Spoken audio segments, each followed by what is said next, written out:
Olá, meu irmão querido, boa noite para você. Que Jesus te abençoe de uma forma muito especial.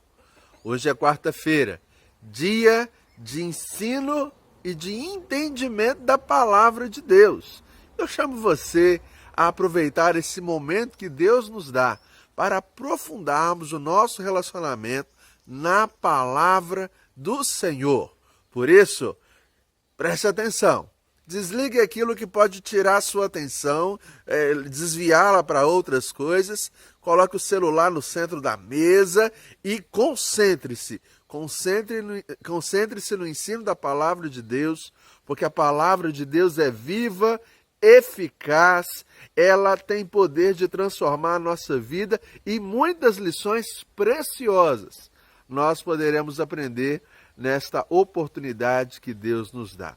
O meu desejo é que você esteja gozando paz e saúde em tempos de coronavírus, paz e saúde na sua vida e no seu coração. Eu quero deixar uma palavra com você, um texto, logo depois um louvor e depois estudo da palavra de Deus. Diz assim o Salmo número 4. Responde-me quando clamo, ó Deus da minha justiça. Na angústia me tens aliviado. Tem misericórdia de mim e ouve a minha oração. Ó homens, até quando tornareis a minha glória em vexame e amareis a vaidade e buscareis a mentira? Sabei, porém, que o Senhor distingue para si o piedoso. O Senhor me ouve quando eu clamo por ele. Irai-vos, e não pequeis.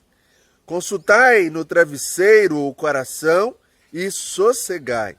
Oferecei sacrifícios de justiça e confiai no Senhor. Há muitos que dizem, quem nos dará a conhecer o bem? Senhor, levanta sobre nós a luz do teu rosto. Mais alegria me puseste no coração do que a alegria deles, quando lhes há fartura de cereal e de vinho. Em paz me deito e logo pego no sono, porque, Senhor, só Tu me fazes repousar seguro. Queridos, a nossa confiança está no Senhor. E é por isso que nós podemos dormir, descansar. É por isso que podemos ter mais alegria na nossa vida tendo o Senhor, do que aqueles que têm as mesas cheias de vinhos, mas não conhecem o Senhor. A verdadeira alegria, o verdadeiro contentamento está no Senhor. Vamos ouvir o louvor e logo depois estuda a palavra de Deus. Que Deus te abençoe.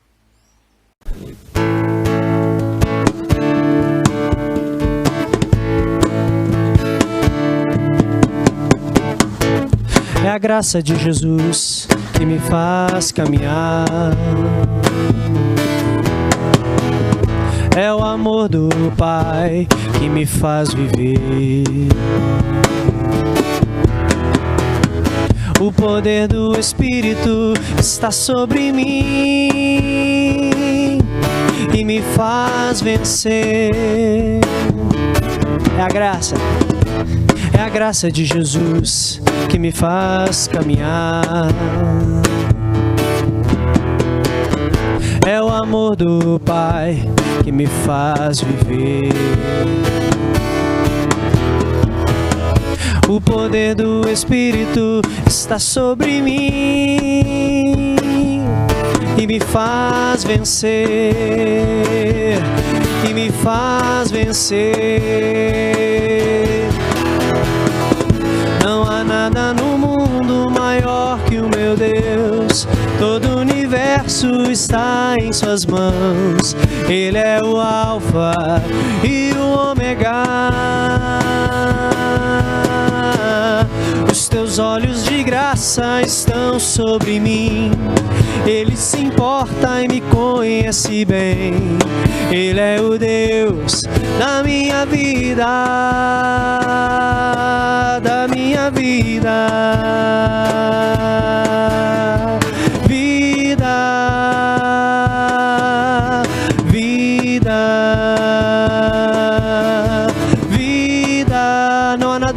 mundo.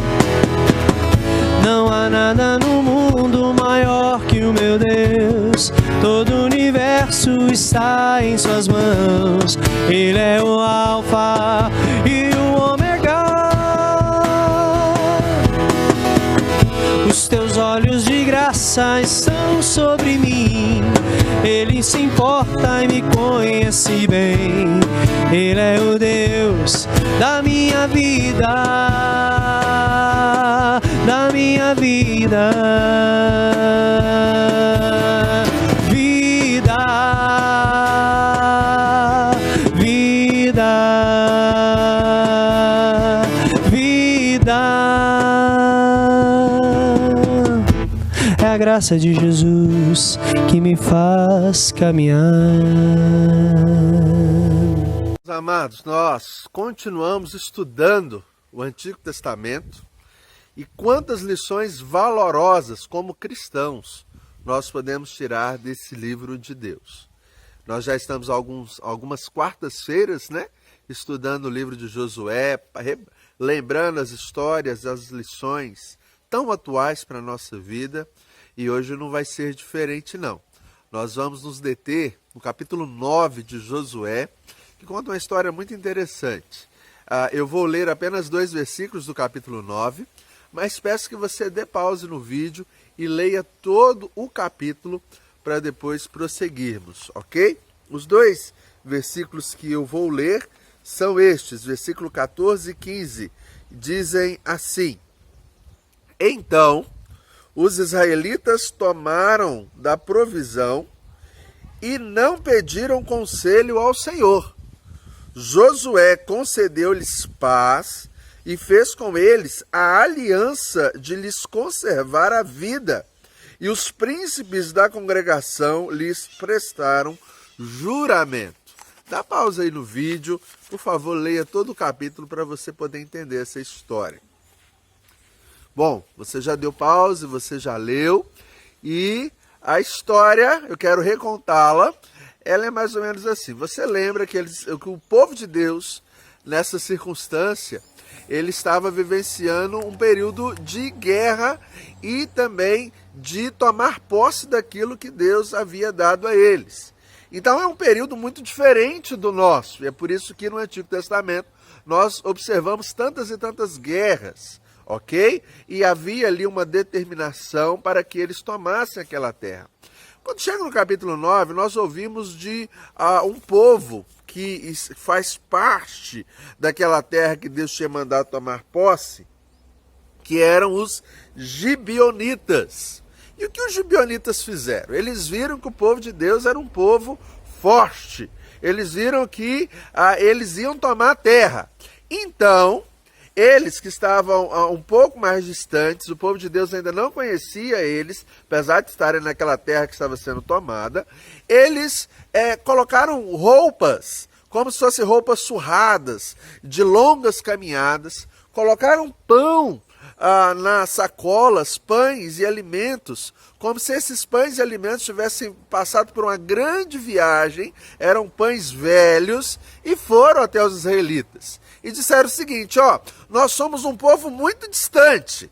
Mentira pura, eles eram dali mesmo, da região. Nós somos um povo muito distante. Olha aqui como a nossa roupa está rasgada porque nós andamos muito. Olha aqui, o pão já está gasto. Quando a gente saiu de casa era um pão novo e nós viemos aqui fazer aliança com vocês. O texto vai dizer que Josué e os príncipes, que eram os líderes do povo de Deus, fizeram então aliança com aquele povo e não consultaram ao Senhor. Se você reler o versículo 14, você vai ver que há ali uma ênfase. Eles fizeram uma aliança com os gibeonitas, mesmo sendo enganados pelos gibeonitas, fizeram aliança, mas não consultaram o Senhor. Passados 3 dias, eles descobriram que, na verdade, os gibeonitas eram pessoas daquela terra.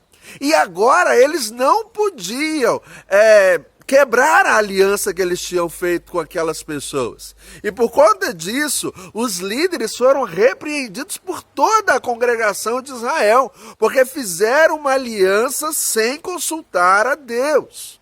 fizeram uma aliança fora da vontade do Senhor.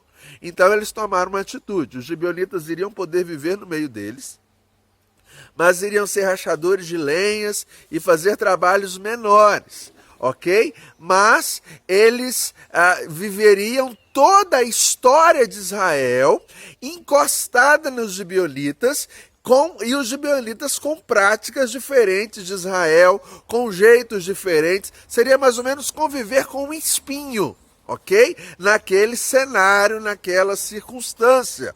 Irmãos, nós podemos tirar ricas lições para o nosso coração através desse texto. E o tema que eu proponho eu creio que é um tema muito atual e é um tema que está no texto. O perigo de não ouvir o Senhor nosso Deus. O perigo de não orar sobre os assuntos da nossa vida. O perigo de não conversar com Deus sobre as decisões que nós precisamos tomar, sobre aquilo que nós deixamos entrar na nossa casa, sobre aquilo que nós deixamos interferir na nossa vida. E quantas vezes nós erramos porque permitimos que coisas fora da vontade de Deus entrem no nosso lar, que é um lar consagrado. E eu quero tirar a primeira lição com você. A primeira lição vai nos ensinar que nós vivemos num contexto cheio de arapucas criadas para nos afastar dos propósitos de Deus. Nós precisamos olhar para o mundo ao nosso redor como um mundo cheio de artimanhas, cheias de arapucas. Arapucas são armadilhas para nos pegar, para nos tirar do propósito de Deus. E foi exatamente isso que aconteceu com o povo de Israel.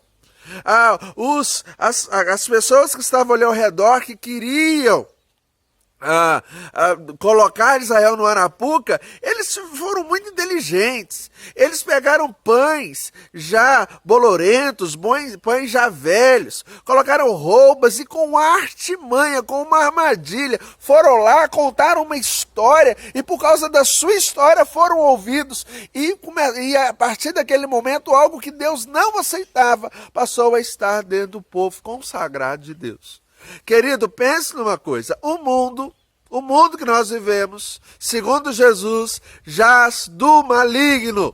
Jesus ainda vai dizer lá em Efésios capítulo 2, que o curso, que a direção desse mundo tem relação com o diabo. É por isso que você e eu, nós devemos ser prudentes. Nós devemos viver em paz, mas devemos ser prudentes para não cairmos nas armadilhas do inimigo, que são muitas, para derrubar a nossa vida e para nos tirar do propósito de Deus. Quantas coisas nós deixamos entrar no nosso lar através da televisão, através da internet, através das mensagens do WhatsApp, do Instagram, do Facebook. Quantas coisas para nós são normais, mas estão fora do padrão de Deus.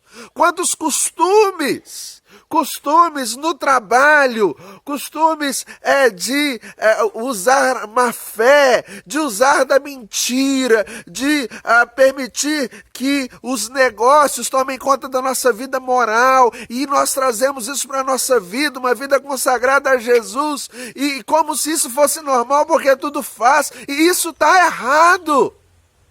Eu aprendi desde criança que eu não sou todo mundo. E quando eu chegava para os meus pais e dizia, todo mundo faz, e meus pais diziam, você não é todo mundo. Eu quero dizer para você, querido, que além de você não ser todo mundo, o mundo que tem tantos costumes, ele jaz do maligno. Ele jaz do maligno. Então nós precisamos tomar cuidado com o que nós deixamos entrar na nossa casa, com aquilo que nós deixamos entrar no nosso lar, na intimidade, na nossa cabeça, da nossa mente. Jesus nos ensinou a cuidar da nossa mente, a deixar entrar na mente aquilo que é bom, aquilo que é proveitoso, aquilo que é ideal, aquilo que é puro, aquilo que é santo, aquilo que é amável. Nós precisamos deixar coisas boas entrarem no nosso coração e precisamos deter coisas ruins. Quantas séries, quantas novelas, quantos conteúdos de mídias sociais são fora do padrão de Deus e não deveriam estar no meio de crentes, não deveriam estar ao nosso redor. Porque, irmãos, esses conteúdos que nos mostram o padrão que não é de Deus, nós conseguimos rejeitar até um ponto. Mas com o tempo essas coisas vão sendo normais na nossa vida, porque nós sempre estamos diante disso. E às vezes a novela, a série, essas coisas estão em dia, mas a Bíblia continua empoeirada sobre um guarda-roupa, sobre uma gaveta. E aí, aquilo que não presta toma conta da nossa mente, e aquilo que é um tesouro valioso não entra no nosso coração. Tome cuidado. Tome cuidado com os princípios daquilo que é errado, porque essas coisas tomam o nosso coração, elas têm artimanhas para tomar a nossa mente. Você se acha inteligente, você se acha cheio de razão. Lembre-se que Jesus nos chamou a tomar cuidado com aquilo que aparenta ser mal. Aquilo que aparenta, a gente já deve buscar estar longe. A gente já deve fugir do que aparenta ser mal. Porque Jesus conhece o nosso coração, Jesus conhece as artimanhas do inimigo. Lembre-se que eu e você somos inclinados para o pecado. E um casal no jardim do Éden não eram inclinados para o pecado, mas caíram na artimanha do inimigo, mesmo sem a inclinação que eu e você temos. Eva e Adão tinham mais condições de vencer do que nós, naturalmente. Mas caíram por causa da sedição, por causa a sedução, me perdoe, por causa da artimanha do inimigo. Tome cuidado, tome cuidado. Os propósitos de Deus são maravilhosos e existem muitas arapucas que às vezes entram na nossa vida através de tantos instrumentos para tirar o nosso foco do propósito de Deus. E aí a nossa casa passa a ter aquilo que não é do propósito de Deus. E ao invés de vivermos o melhor de Deus, vivemos circunstâncias de tantas lágrimas e de tanta dor, por causa de escolhas que fizemos, deixando coisas erradas entrarem no nosso lar, e na nossa casa, na nossa vida, no nosso trabalho. Uma outra lição que nós podemos tirar desse texto é que aqueles que exercem liderança precisam tomar cuidado redobrado. Me chama a atenção que a liderança feita com os gibeonitas foi uma liderança feita através de Josué, através dos príncipes. E depois o povo chegou para a liderança e falou: vocês fizeram errado, eles foram cobrados por causa do erro deles. Foram cobrados, e foram cobrados de forma muito correta. Vocês deveriam ter buscado a orientação de Deus. As coisas não são assim. E você que exerce liderança na sua casa, você que é pai, você que é mãe, você que é esposo e tem uma família para caminhar com você, debaixo da sua direção, o que deve mover a sua vida são os preceitos de Deus. Talvez você diga: não, eu não sou um vereador, eu não sou um prefeito, eu não sou um pastor, eu não sou um presbítero. Você é esposo, você é mãe. Tome cuidado com aquilo que entra dentro do seu lar. Tome cuidado com aquilo que alfineta o coração dos seus filhos. O vocabulário, os vídeos, os desenhos, as séries, as roupas, tantas coisas que talvez levam à sedução, talvez levam à pornografia, tantas coisas. Tome cuidado. Você e eu, nós somos líderes da nossa família, alguns líderes na igreja, outros líderes no município, outros líderes da nação. Nós vamos tomar cuidado para leis contra o propósito de Deus não serem votadas, porque o mundo jaz do maligno e quantas pessoas propõem coisas fora dos propósitos de Deus, padrões não estabelecidos pela palavra. Chamo você, querido, a fazer uma análise do mundo através da Bíblia, e não uma análise da Bíblia através do mundo.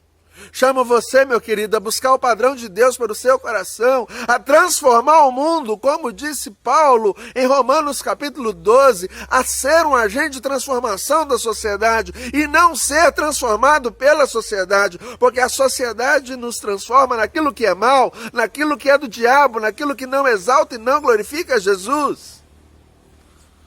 Chamo você a ser pai, chamo você a ser marido, chamo você a ser mãe e cuidar do seu lar. Não deixar que as coisas erradas tomem conta do coração dos seus filhos.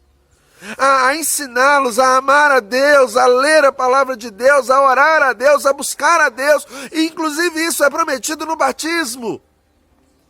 Chamo você a blindar a sua casa, blindando a sua própria vida, blindando o seu próprio coração. Uma última lição que eu quero tirar com você nesse texto é que decisões erradas geram consequências terríveis por toda a vida. E a partir daquele momento, o que acontece? Quando o povo de Israel descobriu que tinha cometido um erro de não ter consultado a Deus, por isso descobriu tardiamente, e descobriu que foram enganados, eles não podiam desfazer a aliança. Por quê? Porque foi feita uma aliança em nome de Deus. Então preste atenção, os gibeonitas mentiram, mas a responsabilidade era de Israel, a responsabilidade era dos líderes. O Deus queria aquilo, não queria, mas Deus mostra que a responsabilidade é deles, e a culpa não é de Deus, a culpa de tomar a responsabilidade não é dos gibeonitas. E é por causa disso, os gibeonitas vão viver sendo um espinho na carne do povo de Israel durante toda a história. Já tomou uma decisão errada na sua vida. E hoje você convive com os frutos dessa decisão errada? Pois é, irmãos. Pois é. É complicado. É a pessoa que, mesmo sendo orientada, mesmo conhecendo a Bíblia, resolveu entrar no matrimônio fora do propósito de Deus. E aí muitos vêm depois e dizem, não, mas eu era jovem, não, mas eu fui enganada, não, mas a situação é outra. Pois é, mas Deus diz que aquilo que Deus ajuntou, o homem não separe. E é por isso que mesmo depois vendo a besteira que fez, a consequência é conviver com o mal. Conviver. Eu acho interessante que esse texto, porque eles fizeram uma aliança diante de Deus, e a aliança precisava ser mantida, porque foi feita diante de Deus. Foi feita diante de Deus. Então eu digo para você, tome cuidado com suas decisões, porque suas decisões poderão trazer consequências que você terá que conviver para o resto da vida.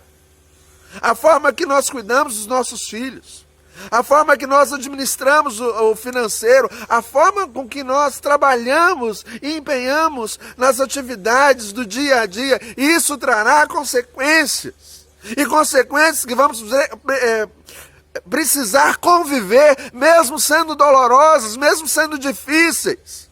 Porque o remédio é pior do que aguentar a situação, aguentar a circunstância. Tome cuidado você que pensa numa separação, achando que vai ser a solução. Não vai. Não vai. Porque trará outras dificuldades, outras dores, outros problemas. Tome cuidado você que resolveu mentir por causa de algum problema. Tome cuidado. Isso vai trazer outras consequências, isso vai trazer outras situações que você vai ter que lidar pro resto da vida. Tome cuidado. Tome cuidado.